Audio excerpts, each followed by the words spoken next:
Creation. இன்னைக்கு நம்ம என்ன பார்க்க போறோம்னா ஹெர்பல் ஹேர் ஆயில் தான் பார்க்க போறோம். ஓகேங்களா, வாங்க நம்ம வீடியோக்குள்ள போகலாம். ஃபர்ஸ்ட் அதுக்கான தேவையான இன்கிரியன்ஸ் என்னன்னு நான் சொல்லிடுறேன். இது என்னன்னு பார்த்தீங்கன்னா வேம்பாலப்பட்டை.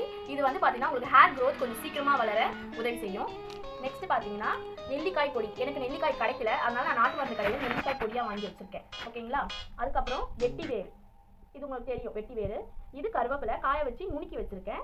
அண்ட் பார்த்தீங்கன்னா வெந்தய பொடி. இது நான் வீட்டிலே சும்மா ட்ரையாக ரோஸ்ட் பண்ணிவிட்டு அதுக்கப்புறமேட்டு அரைச்சி ஒன்று பாதிமா, ரொம்ப பவுடராக வேண்டாம், ஒன்று பாதிமா அரைச்சி நான் வச்சுருக்கேன். அதுக்கப்புறம் பார்த்தீங்கன்னா இது விளக்கெண்ணெய், இது தேங்காய் எண்ணெய், இது பார்த்தீங்கன்னா உங்களுக்கு நல்லெண்ணெய். அவ்வளோதான்.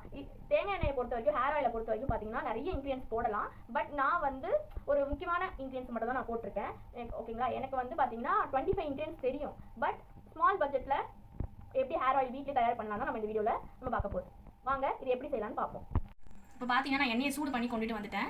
அடி கனமான பாத்திரத்தில் எண்ணெய் சூடு பண்ணணும். இப்போ அது மட்டும் இல்லாமல் இது பார்த்தீங்கன்னா நான் எல்லாத்தையும் போட்டு எல்லா இன்க்ரீடியன்ட் போட்டு பாயிலாம் பண்ண போகிறது கிடையாது.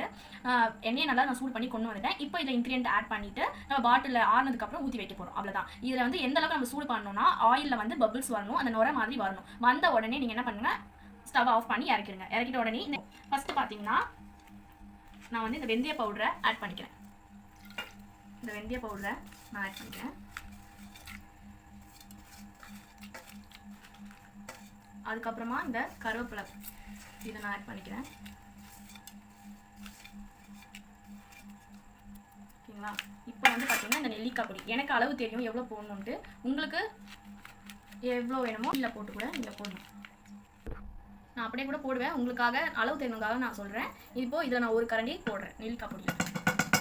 ஓகேங்களா, வெட்டி வேரும் வேம்பாலப்பட்டையும் பார்த்தீங்கன்னா நீங்கள் பாட்டிலில் போட்டதுக்கு அப்புறமா போடுங்க, கொஞ்சம் சூடு ஆனதுக்கு அப்புறமா போடுங்க. சரிங்களா, இப்போ இதை நல்லா கலக்கி விட்டுக்கோங்க.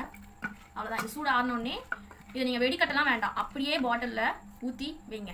ஓகேங்களா, எப்படியோ இந்த வெந்தய பொடி அதுக்கப்புறம் பார்த்தீங்கன்னா கருவேப்பிலை இதெல்லாம் கீழே போய் செட்டில் டவுன் ஆகிடும். ஸோ மேலே எண்ணெய் உங்களுக்கு பியூராக இருக்கும். ஸோ நீங்கள் அதை தேய்ச்சிட்டு வாங்க. அந்த வெந்தய பொடிலாம் அந்த எண்ணெயில் ஊற தான் அதோட ஸ்ட்ரென்த் உங்களுக்கு கிடைக்கும். சரிங்களா, ஓகே. இந்த ஹெர்பல் ஹேர் ஆயில் ட்ரை பண்ணி பார்த்துட்டு எனக்கு கீழே கமெண்ட்ஸில் சொல்லுங்கள். ஓகேங்களா, மறக்காமல் நிலா கிரியேஷனை சப்ஸ்கிரைப் பண்ணுங்கள், ஷேர் பண்ணுங்கள், கமெண்ட் பண்ணுங்கள். உங்களை நான் நெக்ஸ்ட் வீடியோவில் பார்க்குறேன். பாய்.